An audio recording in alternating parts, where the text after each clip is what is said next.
the orc woman who appeared at Gareth Irwin's gate on the first morning of harvest season, carried nothing but a worn canvas pack, and the kind of exhaustion that went deeper than tired muscles.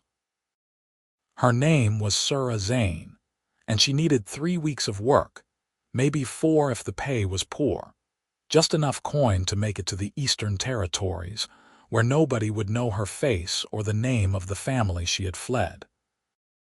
She stood with her shoulders squared despite the road dust coating her green skin, her small tusks just visible when she spoke, asking if he had any labor that needed doing before the frost came. Her voice was steady, businesslike, the tone of someone who had learned not to expect warmth from strangers. Gareth looked at her from the other side of the wooden gate, a man in his early 30s with sun-browned skin and carpenter's hands, lean from work rather than want. His dark hair needed cutting, and his jaw carried 2 days of stubble, but his eyes were kind even when his face stayed neutral. He had buried his wife 2 winters past, and the farm had grown quiet in ways that had nothing to do with sound. The harvest was coming in heavy this year, and his nearest neighbor was 5 miles down the valley road. He needed the help. "Room in the barn," he said after a moment, unlatching the gate. 3 meals, 2 silver a week plus board. Cirra had expected negotiation, maybe suspicion. Certainly the look that usually came when humans registered her tusks and the particular green of her skin. Instead, Gareth simply swung the gate open and gestured toward the farmhouse, a sturdy timber structure with a stone chimney and a vegetable garden running along the south side. The barn stood behind it, weathered but sound, and beyond that the fields rolled golden under the late summer sun. "That is fair," she said, and followed him through. He showed her the barn first, a space that smelled of hay and old wood and the comfortable mustiness of a building that had stood for generations. The loft was clean, with a pile of wool blankets folded at one end and a small window that overlooked the yard. Cirra set her pack down carefully, aware of him standing at the base of the ladder, waiting to see if she found it acceptable. "It is good," she called down. "Better than most." When she climbed back down, he had already moved toward the door, his manner efficient rather than cold. "Breakfast is at dawn. We will start with the north field. The wheat is ready. You know how to handle a scythe?" "Yes." "Good." He paused, glancing back at her. "There is a pump by the house if you want to wash before supper. I eat at sundown." She nodded, and he left her there, his boots quiet on the packed earth of the yard. Through the barn door she watched him walk back toward the house, his stride easy, unhurried, a man comfortable in his own space. It made something in her chest tighten, some old longing for a place that felt like that, like home, but she pushed it down. 3 weeks, maybe 4, just long enough to earn what she needed and disappear again. That first evening she washed at the pump, the cold water shocking against her skin, and braided her dark hair back from her face. Her traveling clothes were worn but clean, a simple tunic and trousers that had seen her through 6 months of running. When she knocked at the kitchen door, Gareth opened it with a wooden spoon still in his hand, and the smell of stew rolled out into the cooling air. "Sit," he said, nodding toward the table. It was set for 2, plain ceramic bowls and a loaf of bread still warm from the oven. He ladled stew without ceremony, thick with vegetables and mutton, and sat across from her. For a few minutes they ate in silence, the kind that was not quite awkward but not yet comfortable. "You are from the south?" he asked eventually, tearing a piece of bread. Cirra hesitated, then nodded. "Originally, I have been traveling, looking for work, looking for a place to settle," she said, which was not quite a lie. She would settle eventually once she was far enough away. "This is good stew."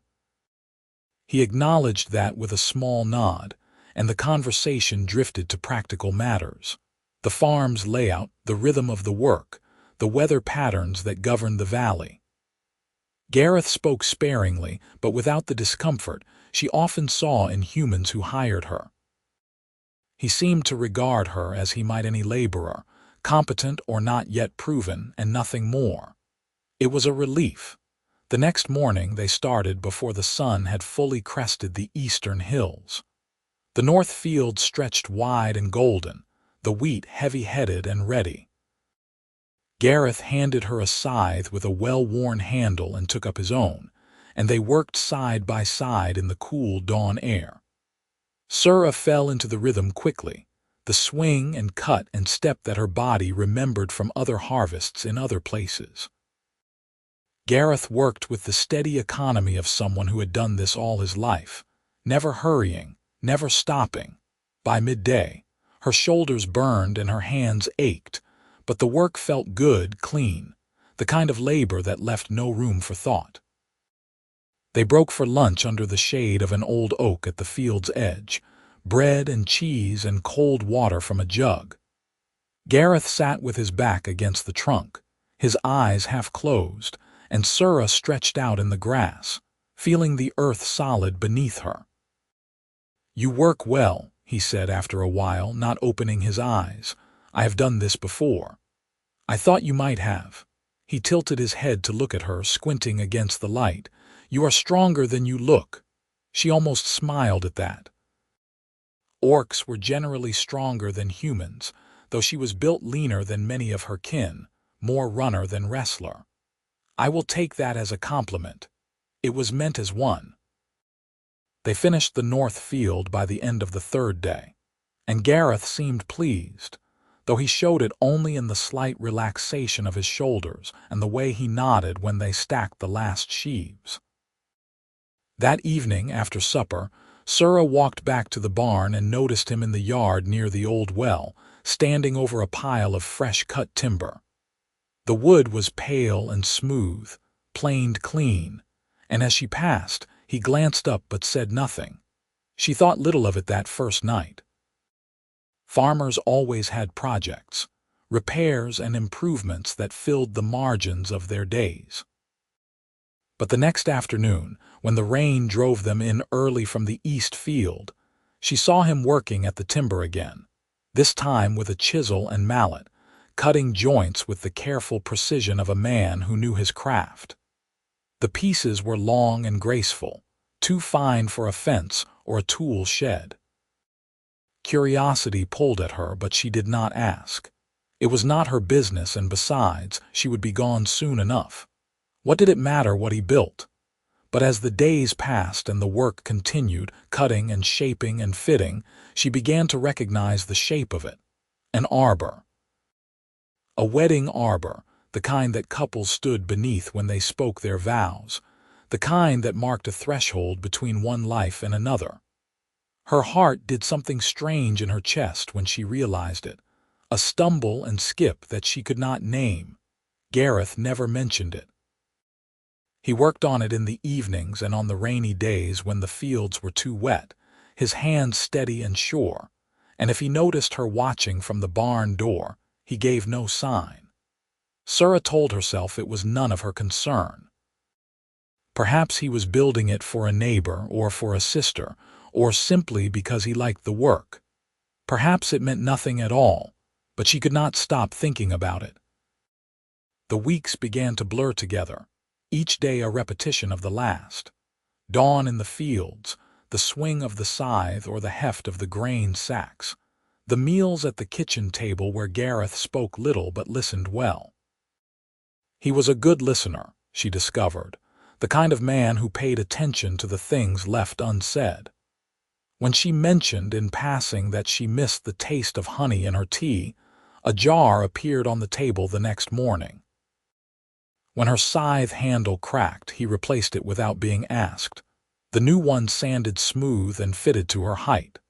Small kindnesses, easy to overlook, but they accumulated like stones in her pocket, weighing her down in ways she had not anticipated. She was falling in love with him. She realized one evening as she watched him work on the arbor, his sleeves rolled up and his hair falling into his eyes. The realization was not a sudden thing but a slow dawning, like the sun climbing over the hills, inevitable and undeniable. She loved the way he moved, efficient and sure. She loved the quietness of him, the way he did not fill the silence with empty words. She loved the way he looked at her, steady and without judgment, as though she were simply Cirra, not an orc or a stranger or a problem to be solved. It was a foolish thing to feel, she told herself. She was leaving. She had to leave. The debt she had fled was not the kind that forgave or forgot, and the men who held it were not the kind to stop looking. Staying meant danger, not just for her but for anyone near her, and she could not do that to Gareth. She would not, but the arbor rose in the yard, beam by beam, joint by joint, and every night she lay in the loft and thought about what it meant, who it was for. One evening, nearly 3 weeks into her stay, Gareth looked up from his work and found her standing a few feet away, her arms crossed, her expression caught between confusion and something softer. "You are building a wedding arbor," she said. It was not a question. He set down his chisel, wiping his hands on his trousers. "I am." "For who?" He looked at her then, really looked at her, and the silence stretched between them like a thread pulled taut. "For whoever might need it," he said finally, and went back to his work. Cirra stood there a moment longer, her heart pounding, and then turned and walked back to the barn. She did not sleep well that night. The next day was a Sunday, and Gareth did not work the fields. Instead, he spent the morning in the garden, pulling weeds and checking the late-season vegetables, and Cirra helped without being asked. The work was meditative, the kind that left room for thought, and she found herself watching him from the corner of her eye, trying to read the lines of his face. "You were married before," she said after a while, pulling a stubborn root from the soil. Gareth paused, his hands stilling in the dirt. "I was. She died 2 years ago, fever." "I am sorry," he nodded slowly. "She was a good woman, kind. We were going to have children." He did not say more, but the weight of it hung in the air, heavy and sad. Cirra did not know what to say to that, so she said nothing, and they worked in silence until the sun climbed high and the shadows shrank to nothing. Later, over lunch, Gareth asked her about her own family, and she told him what she could. Parents long dead, a brother she had not seen in years, a life that had never quite felt settled. She did not tell him about the debt, about the men who were looking for her, about the reason she could not stay. Those were shadows she carried alone. But as the days passed and the arbor neared completion, the weight of those shadows grew heavier. She had been on the road for 6 months, moving from town to town, farm to farm, never staying long enough to be found. The men who held her debt were relentless, and they had resources she could not match. Sooner or later they would catch up. They always did. She had thought she could outrun them, but she was tired, so tired of running, and the farm had begun to feel like a place she could breathe. Gareth had begun to feel like someone she could trust. It was dangerous, that feeling, more dangerous than the men who hunted her, because it made her want to stop, to stay. The arbor was nearly finished when they came. It was late afternoon, the sun slanting golden across the yard, and Cirra was hauling water from the well when she saw the riders on the road. 3 of them, moving at an easy pace, their eyes scanning the homesteads as they passed. Her blood turned to ice. She knew those men, knew the way they sat their horses, the way they moved with the lazy confidence of people who were used to getting what they wanted. She dropped the bucket and ran for the barn, her heart hammering. If she could get her pack, get to the woods behind the property, she might have a chance. But as she reached the barn door, Gareth stepped out of the house, wiping his hands on a rag, and saw the riders.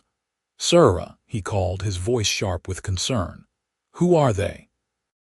"No one," she said, but her voice shook. "I need to go." He looked at her, then at the riders, and something hardened in his face. "Get inside," he said. "Gareth, you do not understand inside." His voice left no room for argument, and before she could protest, he was walking toward the gate, his stride deliberate and unhurried. Cirra hesitated, torn between the urge to run and the need to see what would happen, and in the end she stayed, pressing herself against the barn wall where she could see but not be easily seen. The riders stopped at the gate, and the leader, a man with a scarred face and cold eyes, leaned forward in his saddle. "Good afternoon," he said, his voice pleasant in a way that set Cirra's teeth on edge. "We are looking for someone. An orc woman, green skin, about this tall." He held his hand at shoulder height. "Traveling alone. Have you seen her?"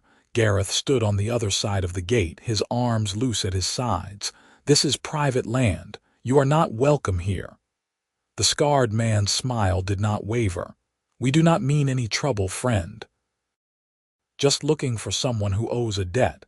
If you have seen her, you would be doing yourself a favor to tell us." "I have not seen anyone matching that description," Gareth said evenly. "Now I will ask you to leave."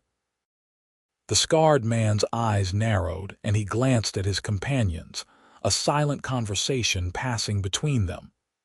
"You understand, interfering with our business could be considered a problem, a serious problem." Gareth did not move. "You are on my land. That makes this my business. Leave, or I will make you leave." For a long moment, no one spoke. The tension in the air was thick enough to choke on, and Cirra's hand went to the knife at her belt, her mind racing. If they rushed the gate, if they pushed past Gareth, she would have to fight, and she could not bear the thought of him being hurt because of her. But then the scarred man laughed, a low, ugly sound, and pulled his horse's head around. "We will be back," he said. "And when we are, you had better have a different answer." They rode off down the valley road, and Gareth stood at the gate until they were out of sight.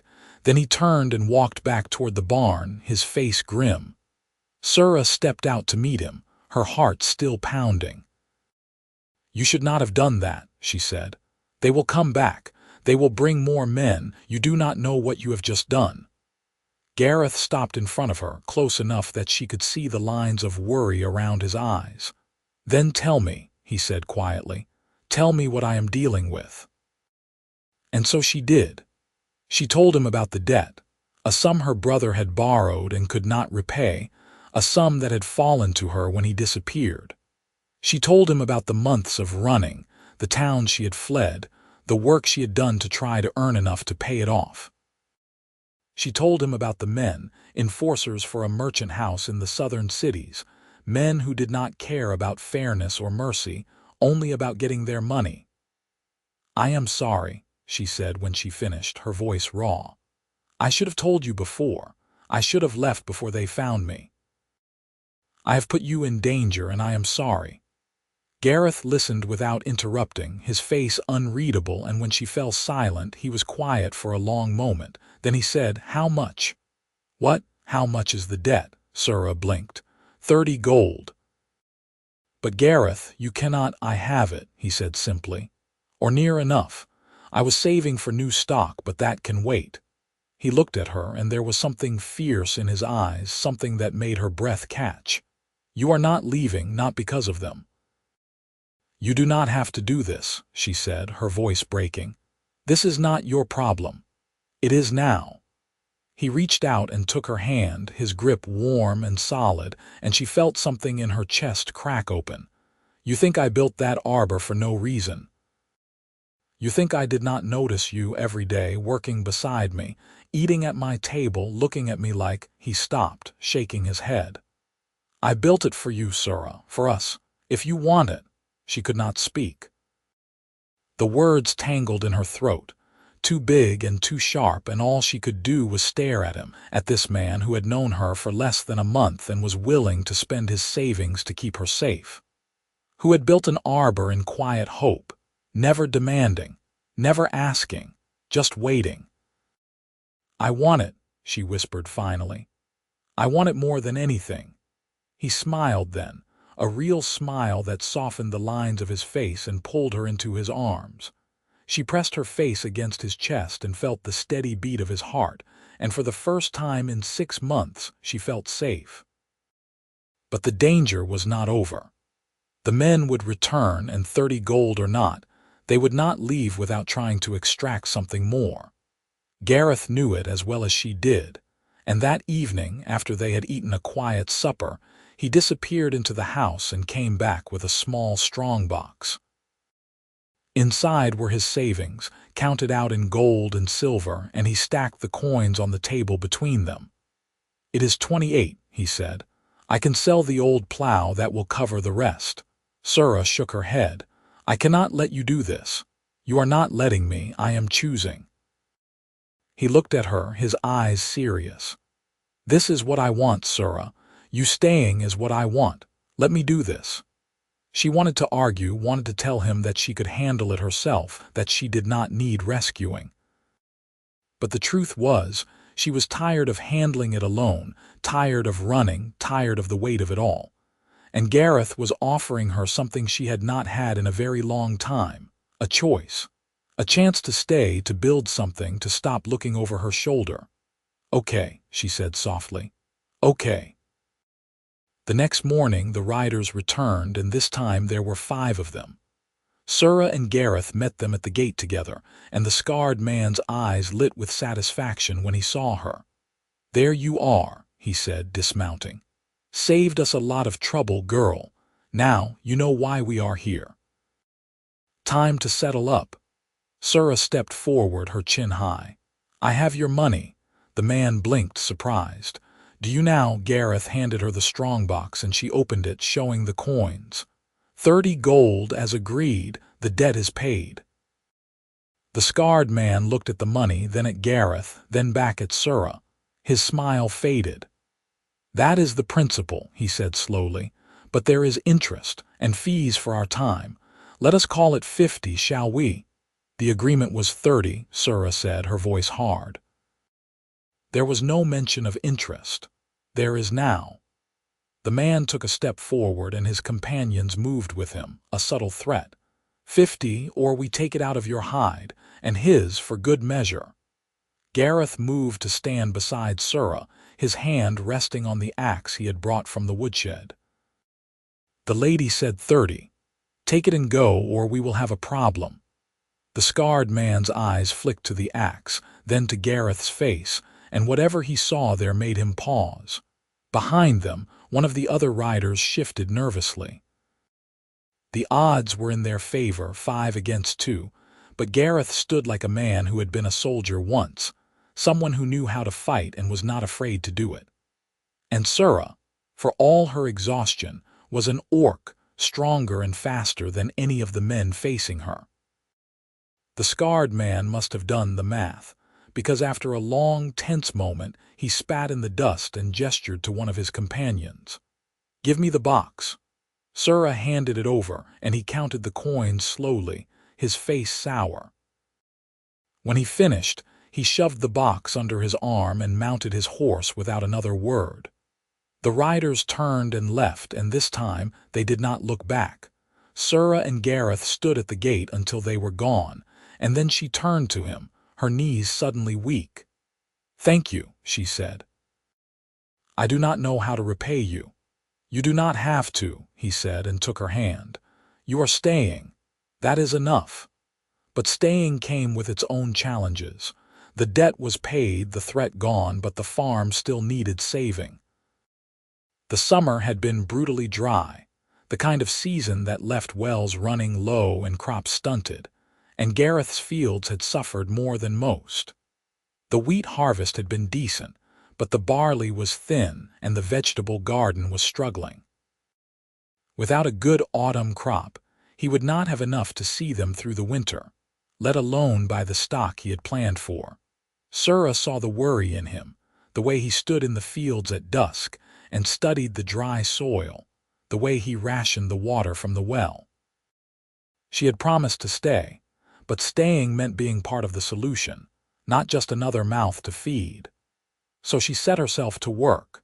She started by reinforcing the irrigation channels, digging them deeper and lining them with stones to slow the evaporation. It was back-breaking labor, the kind that left her hands raw and her muscles screaming, but she did not complain. Gareth worked beside her when he could, and together they managed to coax a little more water into the fields. It was not much, but it was something. Next, she turned her attention to the well. It was old, the stones crumbling in places, and the water level had dropped dangerously low. Gareth had talked about hiring someone to dig it deeper, but money was tight, and the work was dangerous. Cirra volunteered. "You do not have to do this," Gareth said, frowning. "If the sides collapse, they will not," she said, though she was not entirely sure. "I am stronger than I look, remember." She worked in the well for 3 days, hauling up buckets of dirt and stone, shoring up the walls with timber, and digging until her shoulders felt like they would give out. On the 3rd day, she hit water, a cold, clear trickle that swelled into a steady flow, and when she climbed out, muddy and exhausted, Gareth pulled her into a bone-crushing hug. "You are amazing," he said, his voice rough with emotion. "You know that."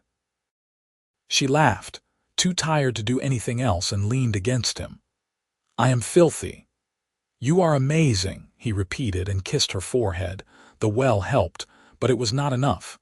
The barley was still struggling, and the vegetable garden needed more than water to thrive. Cirra spent hours weeding and mulching, salvaging what she could and replanting where the soil would allow.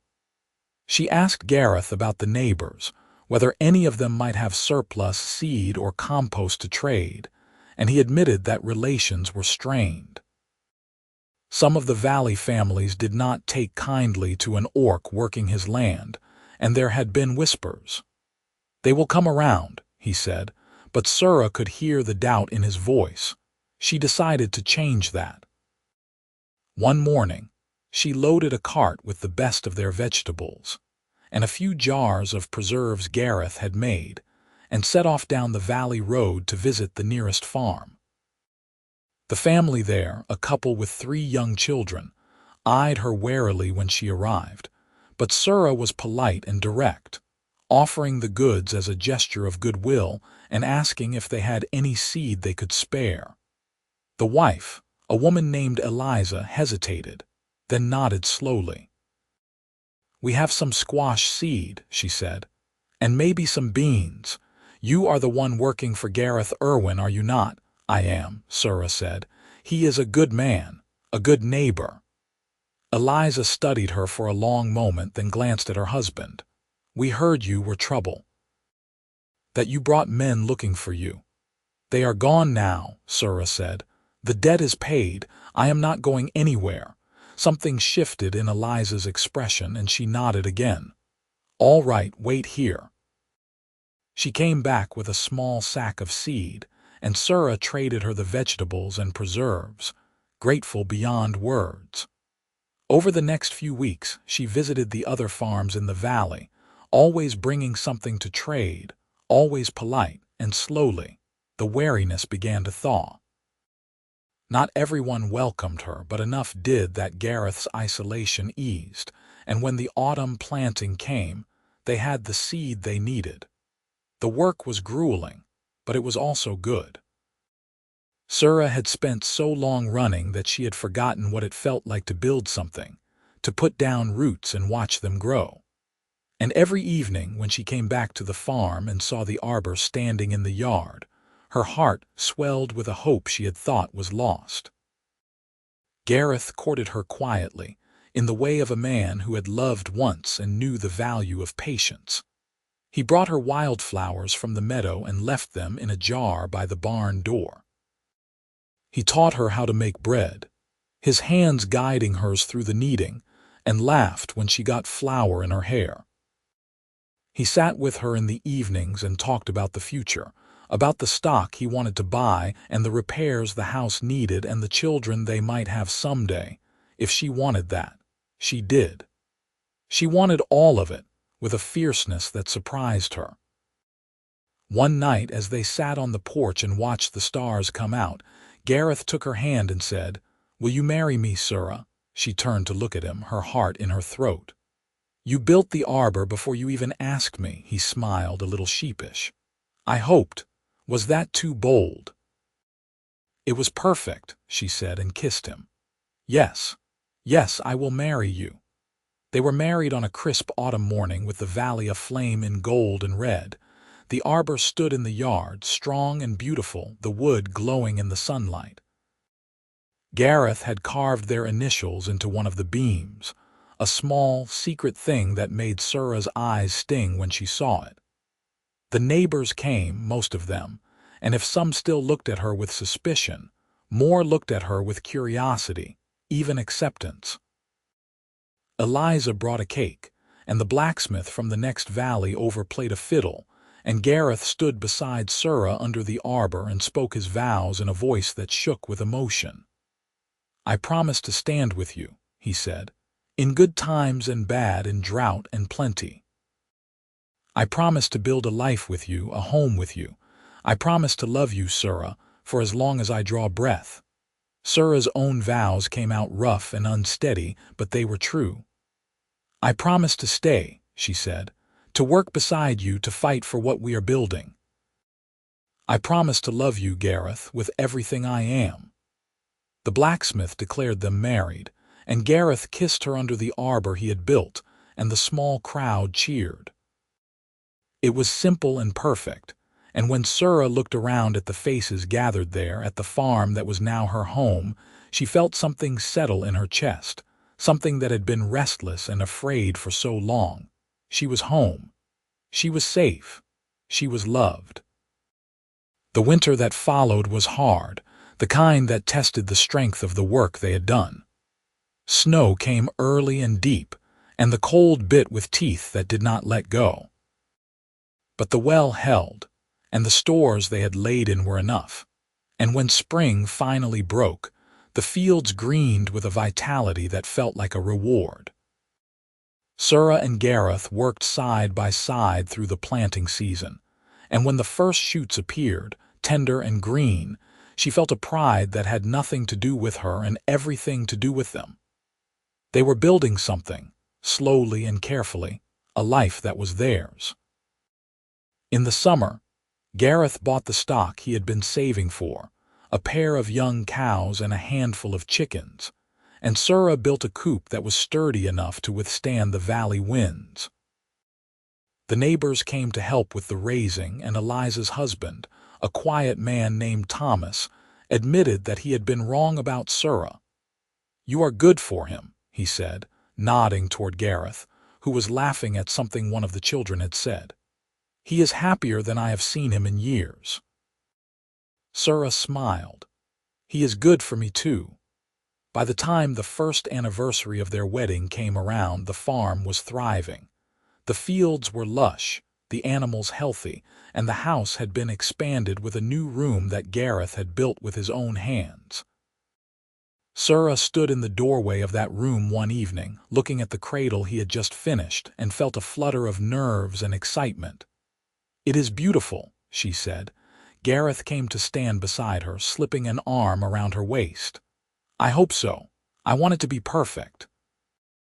She leaned into him, her hand resting on her belly where the first signs of their child were just beginning to show. "It is. Everything is." The baby came in the spring, a healthy boy with his father's dark hair and his mother's green-tinged skin.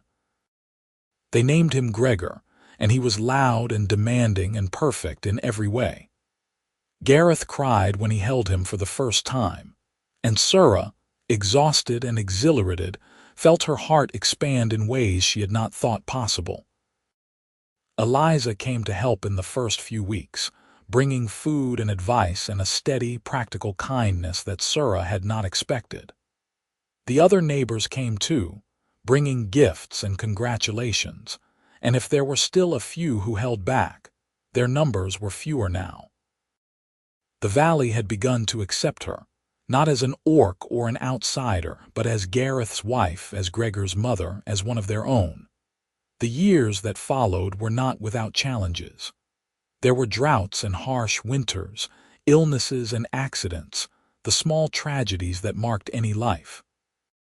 But there were also harvests and celebrations, quiet evenings on the porch and mornings in the fields, the slow accumulation of days that became a life. Gregor grew strong and quick, with his mother's stubbornness and his father's steady nature. When he was 3, Cirra gave birth to a daughter, a tiny thing with dark eyes and her father's smile. They named her Gwendolen, and she was as fierce as her brother was calm, a whirlwind of energy and laughter. Gareth built a swing for them under the old oak tree, and Cirra taught them how to tend the garden, and together they filled the house with noise and life. The arbor still stood in the yard, weathered now but strong, a reminder of the quiet hope that had brought them together. One evening, when the children were asleep and the house was quiet, Cirra and Gareth sat on the porch and watched the sun set over the valley. The sky was painted in shades of orange and pink, and the air smelled of hay and summer. "You ever think about the day I showed up at your gate?" Cirra asked, leaning her head on his shoulder. Gareth smiled. "All the time. I was only supposed to stay a few weeks." "I know." He kissed the top of her head. "I am glad you did not. I am glad you built the arbor," he laughed, a warm, quiet sound. "I am glad you stayed long enough to see it finished." They sat in comfortable silence, watching the light fade and the stars begin to appear, and Cirra felt the contentment of a life well lived settle over her like a blanket.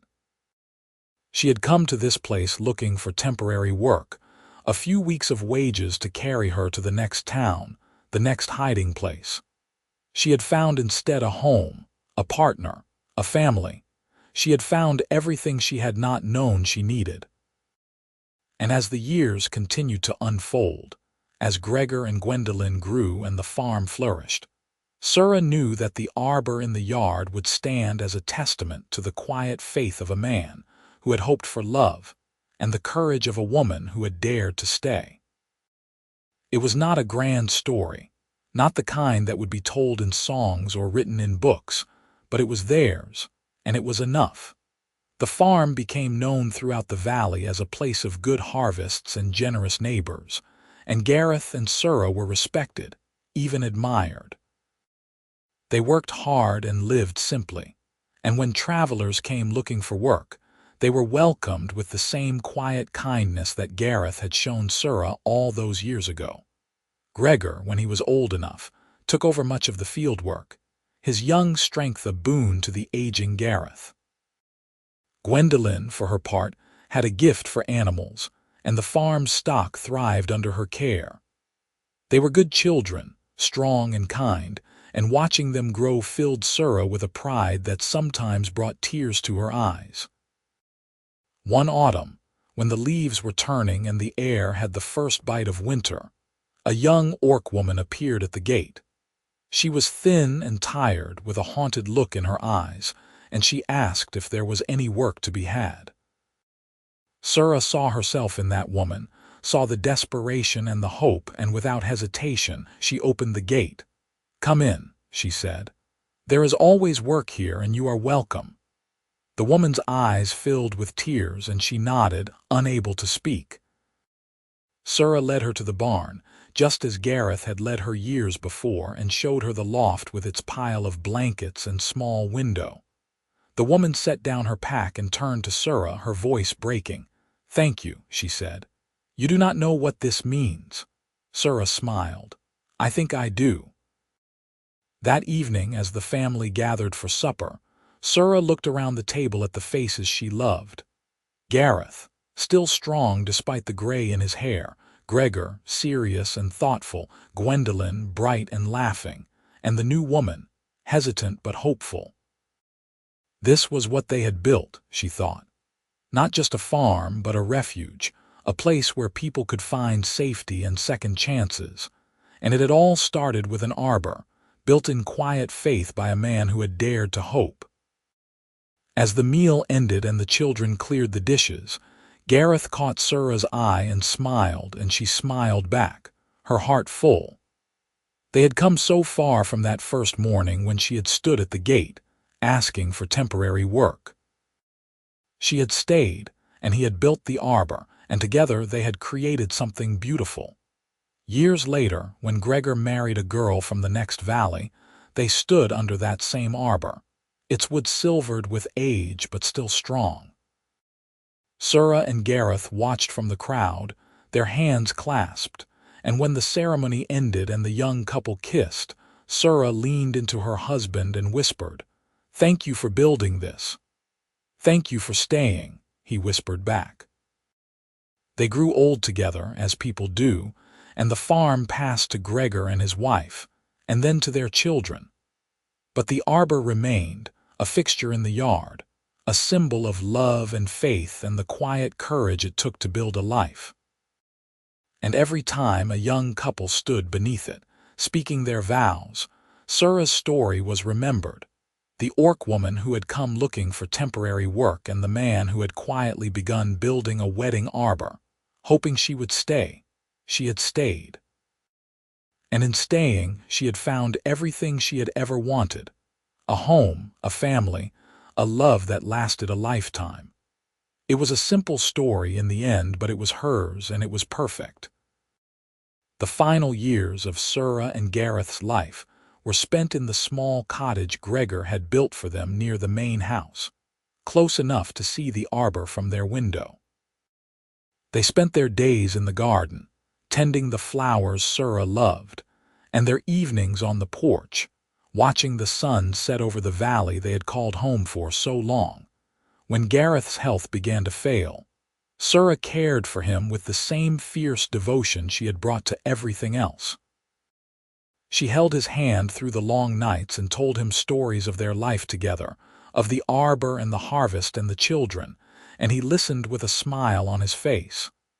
"I would do it all again," he said one evening, his voice weak but certain. "Every moment, for you." "And I would stay," she said, tears streaming down her face. "Every time. For you."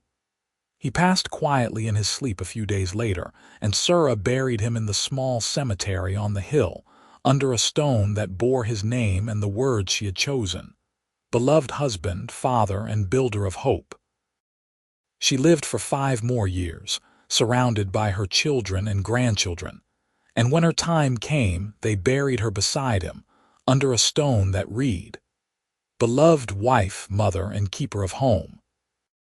And the arbor stood in the yard, strong and beautiful, a testament to the love that had built it and the life that had flourished beneath it. It stood through storms and seasons, through generations and change, a quiet reminder that sometimes the most extraordinary stories are the ones that begin with the simplest acts of faith: a woman looking for temporary work, a man building a wedding arbor, and a love that lasted a lifetime.